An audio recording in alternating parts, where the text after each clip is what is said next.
Hello everybody. We're already talking, me and Lulu and Becky. It's Lulu. That's Han.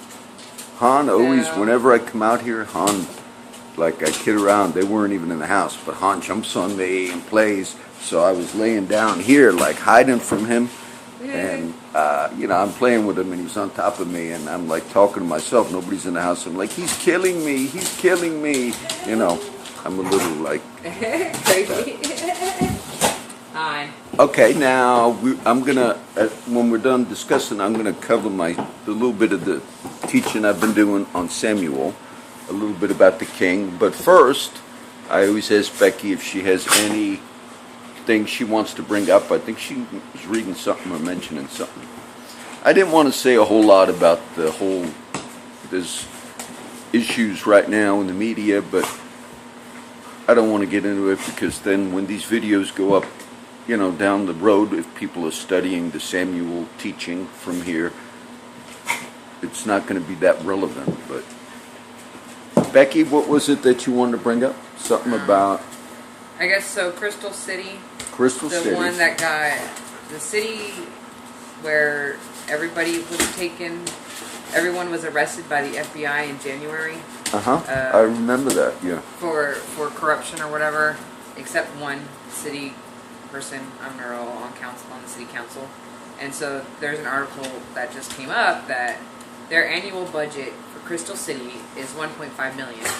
And their deficit, their debt or whatever, they say around maybe $2 million, and now they're saying that they may go into bankruptcy, which is kind of ironic because Alice is going through the same thing, but they're in debt like $9 million, and they're a tiny little city. And I'm like, man, like if Crystal City's gonna go bankrupt for $2 million, I can't imagine Alice might go bankrupt for $9. Cities at times cities have gone bankrupt.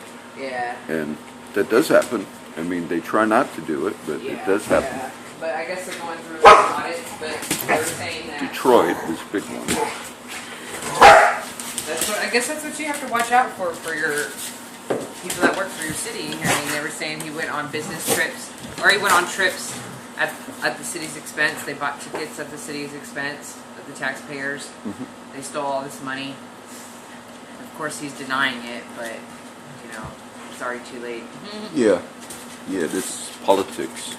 Yeah, that's crazy. You all know I don't like to get involved in politics.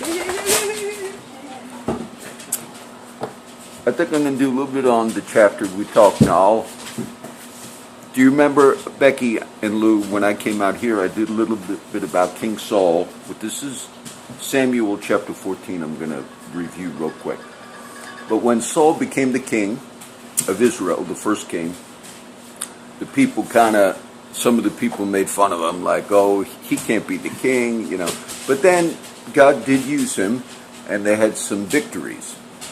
Now, the last chapter, I didn't just read it, but I'm kind of remembering. The last chapter we taught, a lot of the people were scared. They were battles back and forth with the enemies, which were the Philistines. So in the last chapter, a lot of people were trembling. Some people became traitors, like Benedict Arnold is a famous name in history as a traitor. Well, you actually had people all the way back in even Bible days, Old Testament, that did the same thing. It was sort of like many of the wars, this is a little political, but many of the wars that you see right now, I'll just do this because this might be a little relevant, but right now in Libya, I'm not going to do the whole history of Libya, but as of this date, this last week, the United States started doing new air raids, new air bombings in Libya. They did it at the request of the so-called unity government. Libya is divided between the original capital city, which was called Tripoli, and the other capital city, which is I'm trying to think if it's Benghazi they're claiming is the capital. Probably so. But it's divided from east and west. This is Libya. So you have a general that, this is right from the beginning of us backing up the killing of Muammar Gaddafi, who was the leader for many years in Libya. So right now, Libya is a disaster. You also have the country in a civil war, if you will, because the unity government that the United States backs in Libya, they don't have the support of all the people of Libya. Some of the people of Libya are on the other side of the capital, the other, quote, capital, led by some general. Not only that, but you have all types of militia groups in Libya who all claim, we're the security, we're the cops. No, we're the cops, we're the cops. It's a very big disaster. Well, the one leader that we back, the so-called unity government, at this time of August 2016, he requested last week airstrikes. And it's such a manipulation because the media said, very calmly, they said, they requested airstrikes and the president approved it. Now, I understand why we're doing that, because ISIS, this is the strongest foothold that ISIS would have in that part. ISIS has got a foothold in Iraq and Syria, but if they get a foothold there, Italy and European countries are right across the water. So that would be a bigger way they could attack. And supposedly they want to go all the way to Rome and fight the Vatican, which is the Pope. So the U.S. just this last week stepped up air raids, air bombings in Libya. And it's kind of a little bit of a disaster. Now, how that might fit in a little on this story is, I was just mentioning, some people during the time of a battle, when you're battling a certain country, look, people switch sides. And you might ask, what is ISIS? ISIS seems to be able to defeat a lot of these militia groups, a lot of the armies of countries. How could they be doing that? ISIS has attracted a lot of people that just switch sides. They said, you know what? Whether we're fighting on the American, quote, side, and we're part of the Afghan military, or if we're in Syria fighting, or if we're in Iraq, the people that live there, they basically, some of them view ISIS as, look, this is our own, quote, military, our own homegrown movement, and we don't want to, just put in all of our chips with some United States backing of our rebels or whatever, and then the U.S. pulls out later on. And in the story that we're reading now, I'm going to talk about in Samuel 14, the army of Israel, led by King Saul, when they saw that things were not going too well, a lot of them just became traitors. They switched sides and said, look, let's go just join the Philistines. Others were afraid, and they were hiding, it says, in little caves and dens and holes. So, we come to chapter 14, and you get an image of an army and a people that are really dejected, and they kind of don't know which way they're going to go. Now, in chapter 14, in that whole type of environment that I just described, Saul has a son by the name of Jonathan. And Jonathan, we're going to do more of him in the future. But Jonathan is a noble guy, and he's got some courage. But this is kind of funny, this story. Now, I'm going to talk about signs. Some of you tell me, I'm going to even tell you how bad I am with signs.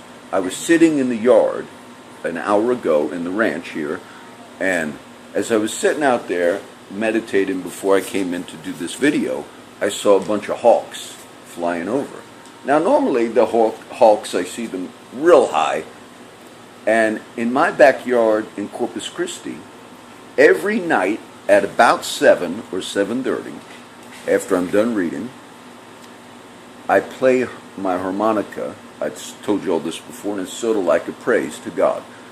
But I don't know how to play it, but I play that, and it's a verse from Revelation. Thou art worthy to open the book and to loose the seals thereof, for thou wast slain and hast redeemed us unto God by your blood out of every nation, kindred, tribe, and tongue. You have made us kings and priests unto God and our Father, and we will reign upon the earth. And I put that to that harmonica. So I just played little notes.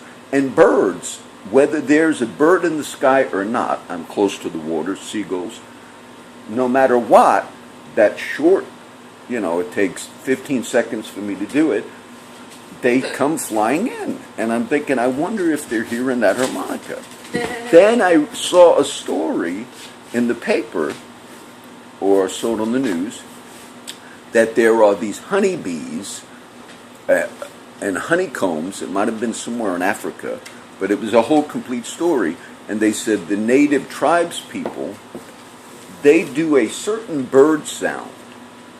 And there are a particular type of bird that when they hear the sound from the native tribesmen that are leading the people that are looking for honey, they will do a certain bird sound, and a particular bird hears them doing that sound, and as soon as the bird hears that sound, it goes straight to the honey nest.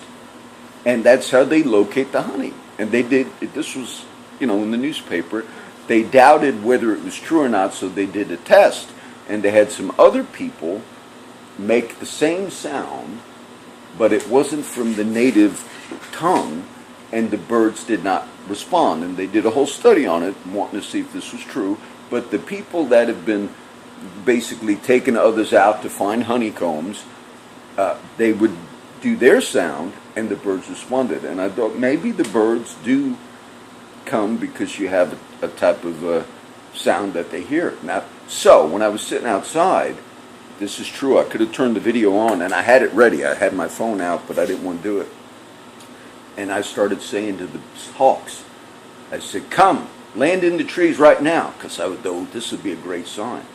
Now, and I'm talking, look, they got close. They came down and all, and I thought, they didn't land in the trees, but I thought, if they do, I'll get the video out right now and just say, look, they listened. Signs. This is what I'm going to mention. Jonathan, look, that's my name too, John. He's about as bad as me with the signs.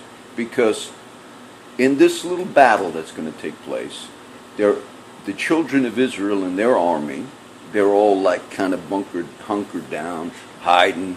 They don't know what they're going to do. The Philistines are like making fun of them. And Jonathan says, the son of Saul, one of the military guys, Jonathan has a armor bearer, somebody who just carries the armor. And Jonathan just says in chapter 14 of Samuel, he says, let's do this. Let's you and me go up to the Philistine army and say to them, we'll show who we are. We'll just stand up like this. And when the Philistines spot us, that we crossed over the border and went over to them, Jonathan says, if they say to us, stay there, we will come down to you, Jonathan says, that means God's not going to deliver them into our hands. But if the Philistines say, come on up and see us, that means God's delivered them into our hands. What? What kind of sign is that? And the armor bearer says, go ahead, whatever you want to do, I'm with you, brother. So, it's kind of a little like, all of that on that sign. You see, Hun likes it. And sure enough, they get up. They're tired of everybody sitting around hiding out like, oh, we don't know what's going to happen to us. Jonathan's fed up with it. So he goes down, and sure enough, him and his armor bearer, the guy who carries his arms, they stand up. And the Philistines see them and say, oh, look at this. The chickens have come out of their little holes. They kind of making fun of them. Oh, what a bunch of babies. You finally showed your face. That's what they're doing in Samuel 14. And then I can imagine the armor bearer thinking, what are we doing here? And the Philistine says, come on up, big shots. We got a little present for you. And Jonathan says to his armor bearer, turns around and says, oh, that's the sign. We're going to get them. Let's go. And I'd be like, I don't know, brother. Maybe we better pray about this a little bit. Jonathan goes up. He takes him out. That's a sign. That's what Jonathan said. He says, that's a sign. That's the one. And they defeat 20 Philistines. They kill them. The two men, Jonathan and his armor bearer, killed 20 Philistines, it says, in a field about a half acre. Well, what happens to the Philistines, this great mighty army? It actually says in this chapter, they begin panicking to the point where they start scattering and they're killing one another. This has happened in a couple of other cases in the Bible. And they're like, let's get out of here. Let's run. There was a Seinfeld episode. I remember watching it years ago. And they're in the little, like doing a birthday party for a bunch of kids. Those of you familiar with Seinfeld. And George Costanza, Jason Alexander, that's his name, the actor. But he plays George in Seinfeld. And so they're in a little party, like doing a little party. Kids are there, old grandmas are there. And I don't know why I remember this, but somebody left something cooking on the stove. Well, the apartment started filling up with smoke. And it's a comedy. So as the apartment fills up with smoke, I've been to a lot of houses where people would call us smoke coming out the windows. And a lot of times it was people that left something on the stove. Filled up the whole house with smoke. And the fire department actually went, oh, they must have done the same thing. So that's happened, with me. Well, when George Costanza sees the smoke, somebody yells, fire! And he panics like the Philistines. And in his effort to save himself, as he's running to the door, there's like an old grandma with the crutch. And, it's George, get out of the way! He pushes her out so he can escape. And then they realize, oh, it was just something in the stove.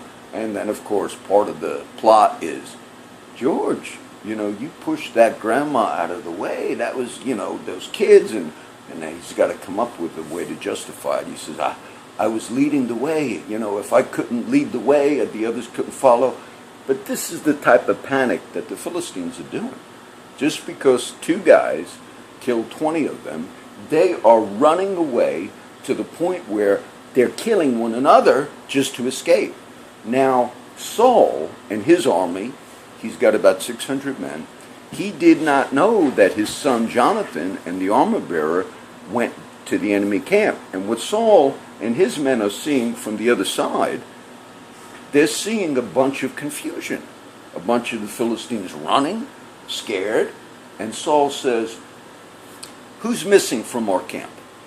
And they look, they count everybody, Jonathan and his armor bearer. So Saul says, that's my son. Him and the armor bearer, they went over. So what happens at this point is all of the people that were traitors and all of the ones that were supposed to be on the side of the army of Israel, and they switched over, at this point they decide, let's switch back. These guys are fickle. Like whoever we think's going to win, that's the side we want to be on. And I'm not like that. I actually have a Cowboys hat, but then when you turn it inside out, it says Houston Texans. I just put it whoever wins that year. Now, I'm not a football fan at all. But that's what they were doing. And some of the traitors decided at that point, whoa, wait a minute, the Philistines are chickening out. Let's go back to be with our brothers, the Israelites. So they get a bunch of those back. Now they have a great victory, and it even says the Philistines were so scared, it says the ground quaked. Now I looked at that, and I'm not sure if it was an earthquake, because we do have cases like that in the Old Testament, where God intervened supernaturally in natural events. But as I read it, it might have been shaking like, if you're at a big game, football game or something, and everybody's stomping their feet, you could almost feel the ground shake. And I have a feeling that they were so scared, those Philistines, it says they were trembling literally in their boots, that you could feel it on the ground. So, Saul and his men, they decide, let's go. Let's go back up Jonathan and the armor bearer. They got this thing going. So, they begin pursuing. But Saul, the leader, the king, he says to his men, he makes a vow, a promise, but he shouldn't have done this. He says, now that we got them on the run, now's our chance to really defeat them. I don't want anybody to even stop to eat anything until evening. Because if we waste time eating food, I want to make a vow that if anybody eats anything, he's going to be punished. We're going to put him to death. Now, all the people hear that, and they're fighting throughout the day. At one point in the battle, it says they entered the woods, the forest. And as they entered the forest, the Israelites are winning. Saul and Jonathan led it, they started it, and the battle's going well. And Jonathan has a little stick, rod, and he sticks it in some honey. Some honey. Oh, didn't I talk about honey accidentally already? Okay, so he sticks it in honey, and then he puts it to his mouth, and everybody else is like this, just watching him like, oh, brother, you don't know what your dad said. And it says Jonathan did not hear that vow, that curse that his father made. Because the dad, Saul, said, whoever eats, you're going to die that day. And so nobody was eating. And then it says when Jonathan ate, it says his eyes were lightened. He kind of revived. Then the other guys that are looking at him funny, like, what's going on? And they said, well, your dad made this vow. And Jonathan actually says, in so many words, what an idiot. If you guys were eating like me, we would be doing, look how much better I'm doing because I took some of the honey. So Jonathan is like, my dad screwed up. He shouldn't have made a deal like that. They continue fighting. This is all in chapter 14 of Samuel. They continue fighting. And at one point, Saul wants to inquire of God. Now, I won't do all this. They had the ark, they had a priest, and they're going to have a particular part of the battle. It says Saul, for the first time in this chapter, Saul builds an altar. That's kind of late in the history of Saul. He should have had altars. We read in the Old Testament, they had special memorial altars like to God. But Saul, at this time, maybe was deciding to seek God a little bit more. But when he asks God about the battle, should we go all the way? Should we continue? He doesn't get an answer. And then they realize, Saul and everybody realizes, why is God not listening right now? Why didn't he not give them a particular answer? And they say, oh, we know why. Somebody must have ate something. Now, Jonathan did not open his mouth, but everybody's realizing somebody must have ate something because we're trying to ask God for direction here. And now Saul has no idea who ate. Who ate? Who remembers? Jonathan. Okay. Saul does not know this. So all the army knows. Everybody knows except for Saul. And Saul says this. It's kind of funny. Saul says, okay, I know what went wrong. Somebody ate something and you were not supposed to eat. Well, he says, this is what we're going to do. I'm going to have all of you, so the king says, I'm going to have all of you stand on one side, and me and Jonathan, we're going to be on the other side, and so help me God, we're going to, there's a certain way they would figure out what happened. They cast lots, they had a certain thing. And they said, and we're going to see if the problem is on your side, all the hundreds of armies, or if it's between me and my son. And all the people, they know. And they say, whatever you want to do, brother, that's up to you, because they knew it's going to be on their side. And then they do a certain thing, and it showed it was on their side. Saul and Jonathan might have been the one out of the two. And then finally Saul realizes, what did you do, Jonathan? And Jonathan says, basically, look, you told nobody that they could eat. If they ate, we would have even had a greater victory. You did something stupid, Dad. And Jonathan and Saul says, I'm going to keep the vow. Because even Saul said, before he knew it was his son, he said, even if it's my son Jonathan, I swear today I'll put him to death. And he was saying all that before he even knew it was Jonathan. Now he knows it's his son. And what does Saul do? He says, I'm going to put you to death, son, right now. And Jonathan answers and he says, all that happened, all the great victory and all, and I'm going to die for something stupid like this? He's kind of like, somewhat of a progressive, maybe a little bit of a liberal. Like, you want to be exactly by the law, Dad, about the vow you made. And Saul was going to kill his son right there. And then it says the people rose up and they said, no. This day, Jonathan was giving us a great victory. And God was on his side today. God used Jonathan today to defeat the enemy and to save a lot of our lives. And we are not going to let you do it. This is kind of the first voice you're beginning to see, because God originally did not want a monarchy for his people, meaning a king over them. And they made the request, we want a king over us. They got it. But now this is sort of like you're seeing a little bit of the voice of the people, a little bit of many of the things we've seen the last couple of years. There was a coup attempt in Turkey about 2-3 weeks ago I spoke about. Sometimes people rise up and say, no, we're not going to allow this to happen. And that would have been a military coup if it succeeded in Turkey. But in this case, it's a military thing as well, because the other soldiers said to Saul, they said, no, we're not going to let you put him to death. Well, Saul didn't kill Jonathan because the people were not going to put up with it. What happened, Saul recognizes that he screwed up, and then he told all the people, because in the battle, when it was finally okay for them to eat, they violated one of God's laws. They came so quick because they were so hungry throughout the day. Finally, when it was time for them to eat, they took all the animals, they slaughtered them, and ate them with the blood in them. Now, for the Jewish people in the Old Testament, there were laws. You do not eat animal with the blood. Okay, that's the kosher diet. Well, they all sinned because they went too far. Saul wouldn't let them eat nothing at all. Saul recognized that he had done wrong, and he told everybody, look, let's do this right. Let's, eat. Normally, you all bring your food. Let me look at my notes.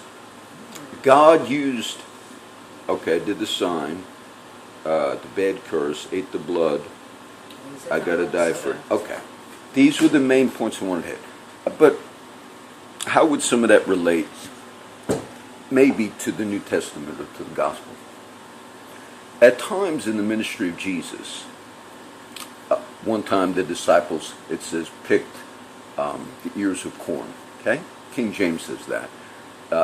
Other versions say grain, because she didn't have like corn as we understand it at that particular time at that time. So maybe it was grain. But it says they picked corn or grain, the disciples.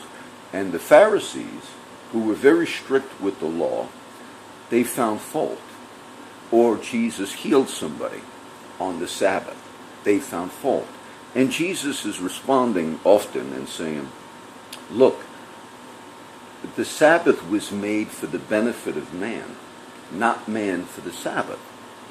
Or they were nitpicking. They were more concerned with keeping a particular religious ritual than the benefit or the purpose of that original intent for that law. Paul in the New Testament, the famous quote, I was talking last time about quotes that are not in the Bible, but this one's in the Bible. It says, the spirit of the law, Paul says in Corinthians, the letter killeth, but the spirit giveth life. Meaning, there's an intent behind the law. There's an intent behind the Ten Commandments. And in the case of Saul, he was going to kill his son Jonathan because as a king, when there's a verse that says, a king's decree does not transgress in judgment. Meaning, even if it's a wicked king, the respect of the word of a king, especially one that's anointed of God, like King Saul was, God would recognize, even if it was a vow or a command that was not originally what God wanted, but God honors the word of the king. And with Saul, the reason he was going to kill Jonathan is God was not responding to their prayer. Saul understood that. Then they figured out it's because somebody violated that vow. He had authority to pass that law just through the word that he spoke as a king, that the others would come under that judgment for it. And in the end, he would have killed his son because he was a stickler.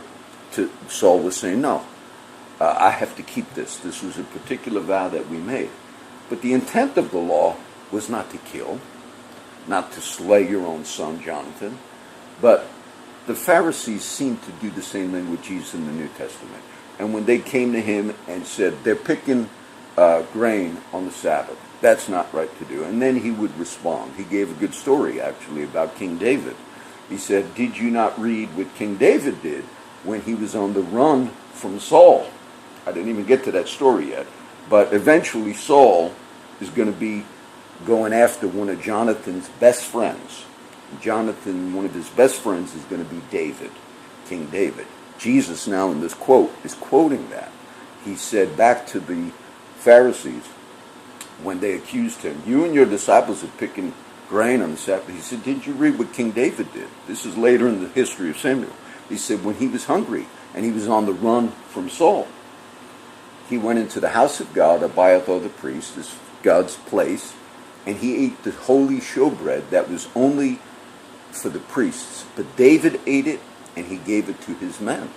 And Jesus uses that example because at one point later in the history of Samuel, in the 1st and 2nd Samuel, we're going to read that story. David eventually is going to be on the run. We don't really see David yet. We saw in the last chapter or two where Samuel said God's going to find a man after his own heart. That's going to become King David, which comes on the scene very soon. But Jesus used that example. He said when David was running from Saul, him and his men ate the holy bread, and they didn't think of that, those religious Pharisees. And that was a type and a picture of Jesus and his men right then. Because Jesus and his men were the new priesthood. This gets a little deep.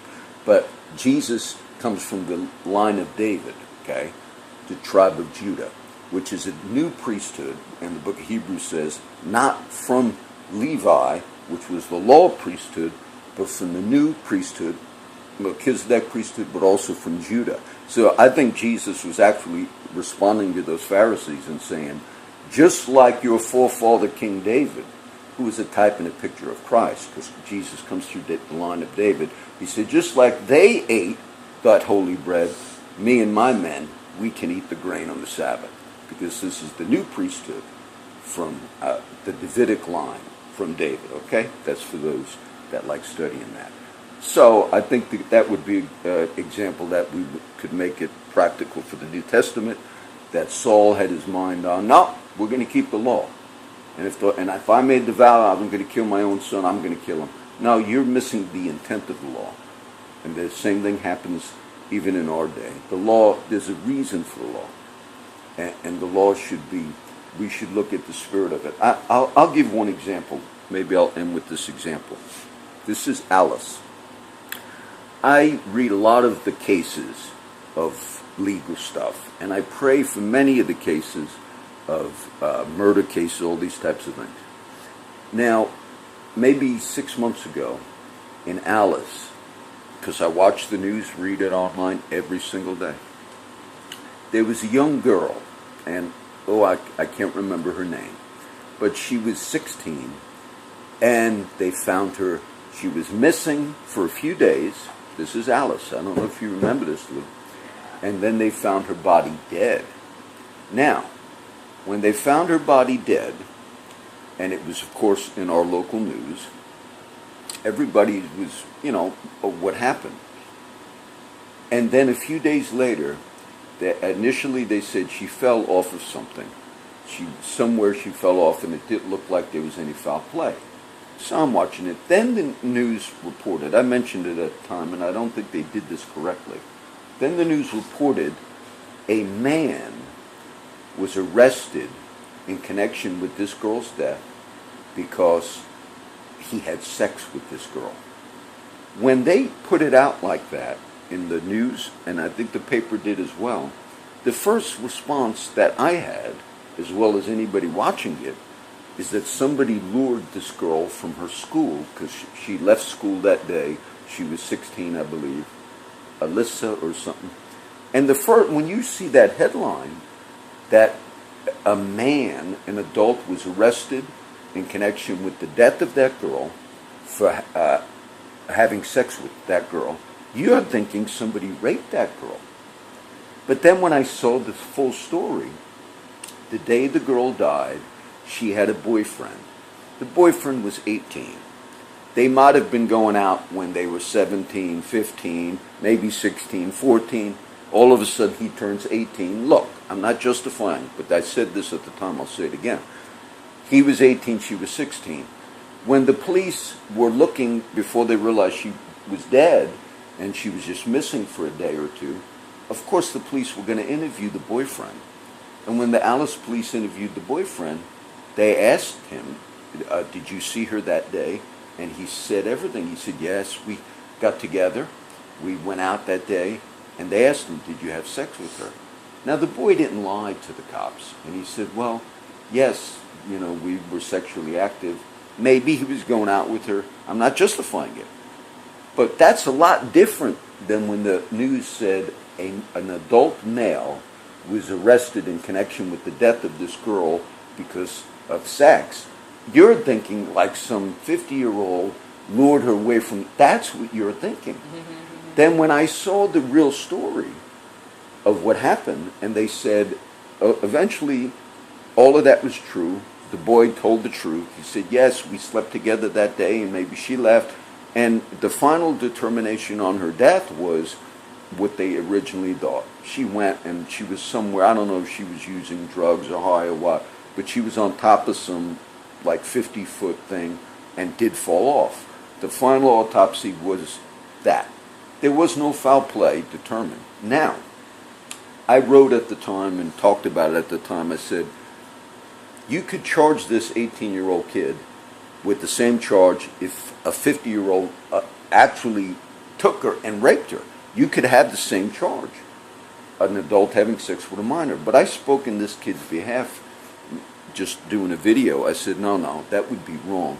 Because even though it was wrong that he slept with that girl, if it was a boyfriend-girlfriend situation, it's still wrong, and you could charge him. And this has happened with others in the past. But that's not the intent of the law. And I'm not justifying any of it. I'm just saying that's not the intent.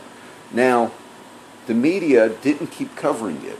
But about a month ago, I saw the newspaper said they called Alice, whoever's in control of that, the county, if it's Jim Wells County, but they called to see if they yet filed charges on this boy.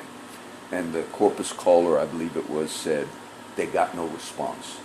Because I'm hoping they're doing the right thing, and that if the parents and all said, no, they were boyfriend and girlfriend, he's a good boy, then you don't pursue that. And I was a little upset because the corpus caller, I'm sure they wanted to follow up on it, and it's been about 6 months, and just a few weeks ago, like I said, I read it, they called and said, are you going to press charges? And the reason that county prosecutor didn't answer is they're probably not going to press charges, which would be the right thing. But if the media began saying what's going on, they might have to pressure them, because the law, yes, you can arrest that kid, you can get him as a sex offender, do years in prison, a few years, and be a sex offender because he's 18 and she was 16. But that kid just told the truth to the cops. He could have lied to the cops. He didn't know what happened to the girl. So there's a difference between the letter of the law and the spirit of the law. And so that's one example. All right, so that's how we'll end, Samuel. Any comments that anybody... Do you remember the girl's name, Lou? It was in the paper. I thought it was It starts with an A. I thought it was like an Alyssa or or something. Something like that. But you know what?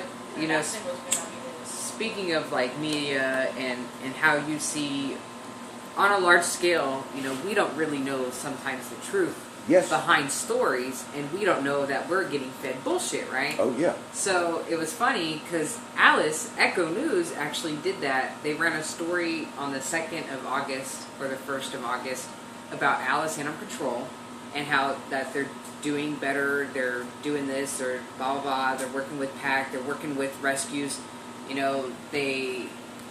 They're rescuing the animals out of there, this, that, the other. And it's funny because the media does know that if they run this story full of lies, half your citizens, or more than half, are going to actually believe it without fact-checking. Because if you go back and you actually ask for records from Alice Animal Control, their monthly reports, and you look at their reports, they have a 98% kill rate still. They're not rescuing those dogs. We don't know what they're doing with those dogs actually behind the scenes. Yeah. They don't work with NOAA. They haven't done that in a long time. I'm not. Yes. And it is crazy because when you're in the know, you see these things being published on a local newspaper, and you're thinking to yourself like, oh my God, they really do that. They really do lie in the media to manipulate, even on a small scale. And it's like, oh my gosh, I would have never thought, oh, it was true. All these people always saying, the media lies, the media lies, the media lies. Well, obviously it's true, but, I just, how far they go, I never knew how far they would go to completely manipulate the situation. And, so I wanted to bring that up too, because you're talking about the media and stuff like that and corruption, but. Yes, there's a lot of that goes on. Yeah, it's crazy. And there's famous cases, and you could see a lot of it. How many stories you can be manipulated, and it's not that hard for the media to do that. The one I could talk some of the famous conspiracy cases, but some that have some legitimacy. You heard me talk a little bit about the Tower 7 thing. Anybody that watches the video of the Tower 7, I did a whole thing on it. There's no doubt that Tower 7 just could not have, the World Trade Center 9/11, it couldn't have collapsed the way it did, a steel structure, just by an office fire. Even if the fire got really big in that building, when you have a building like that, just from a fire, it could eventually have building collapse, but not like that. That certainly looks like a demolition, and there were 1,500 architects and engineers that signed a petition a few years back, and it even made it into one of the famous papers, a reputable paper, Washington Times or something. Now, there's questions about that, and I mentioned, somebody asked me that the other day, and because they said, look, there's some questions about whether they should reinvestigate at least that collapse, and the other person said to me, well then, are you meaning to say that the planes were planned by George Bush in order to attack the towers? And I said, no. I said, that's what people are. I said, there are many other, quote, conspiracies about that day. I said, but that shouldn't fog you from the reality that Tower 7, if it collapsed the way the official government report, the government report on the collapse of that building, Tower 7, Google it if you've never seen it, collapse Tower 7. The official report didn't come out until 7 years after. The government didn't even give a report on how, and then when it came out, that report was kind of challenged. So, and I told the other person that asked me that, what would you say? How could it be? I said, well, it looks like maybe some people got in and planted explosives. And how could that? I said, that's not so hard to believe. I said, if people were targeting a terrorist attack, do people that are terrorists ever plant explosives? Does it mean Bush killed a million? No. I said, the original attack on the World Trade Tower itself, when I was living up in the Northeast, was from a guy that was a leader of a mosque in New Jersey, the One-Eyed Sheik. They actually had a bomb in the garage go off. I said, so it's not so unreasonable to believe that maybe some people had detonations that they planted. I said, that doesn't mean that you believe in the other scenarios that Bush planned the planes hitting and all that. Some people do hold all that. I don't hold to that. I said, but if you just look at the facts. So there are always questions. And I'm not a big conspiracy guy, but next week the title of the video is, did we really land on the moon? Now listen, there are some people, I don't want to make fun of it, there are some people that, there was a movie with O.J. Simpson in it. I think it was called Capricorn 1. Okay, that's an old movie back in the 70s. And the movie was based on that. The movie was based on those who actually believed that the moon landing was fake. I don't believe the moon landing was fake, but those who believe that, they have certain reasons that they believe that, okay? Would it be impossible for the media to fake? Look, that'd be easy to fake that, because all you're seeing is pictures. You're not actually looking yourself at a particular event. I don't doubt the moon landing, okay? I'm just saying it's not that difficult. The Kennedy assassination, look, there are many questions about it. And there was an official case. I told somebody there was a prosecutor in New Orleans that actually brought a case. I think his name was Jim Garrison. He brought an actual case in court on a conspiracy to kill Kennedy. And he had a man in New Orleans that had certain connections. And anybody, look, if you watch the Oliver Stone movie, Oliver Stone, the JFK movie, he based his movie on that actual account from the prosecutor, DA Jim Garrison, I think was his name. But there was a lot of fishy things that went on. The body of President Kennedy. Many people say Kennedy was shot from the front. Okay?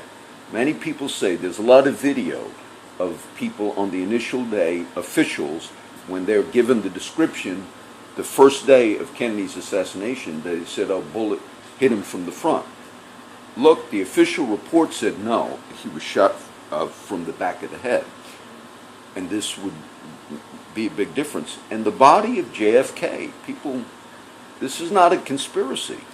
The body of the president, when it was flown back to Washington from Dallas, when the body arrived, before the autopsy was given, there was statements that somebody already performed a surgery on the front of Kennedy's head. There's pictures of this, and these are official statements. What? If there was a bullet that went into his head from the front, which the official report denies, if there was a bullet that went into his head from the front, and somebody had the opportunity to try to manipulate the body before everybody else got to see it during the official autopsy, there was haircut and there was like surgery. And some people made statements. These are documents that looks like some surgery was already performed on the president, like a pre-autopsy. It's possible they tried to cover up a bullet hole from the front. So, but that's not all conspiracy. There's pictures of that. There's pictures of the body. Somehow somebody did something to it. Now, there's enough things like that that make people really question everything. But there's those on the other side that say, oh no, we should never question. But the media, they can do a lot. All right, so I figure I mentioned that. That'll be it. We're done. I don't know. I could name it the JFK moon landing, but I think I'll do Samuel. God bless everybody.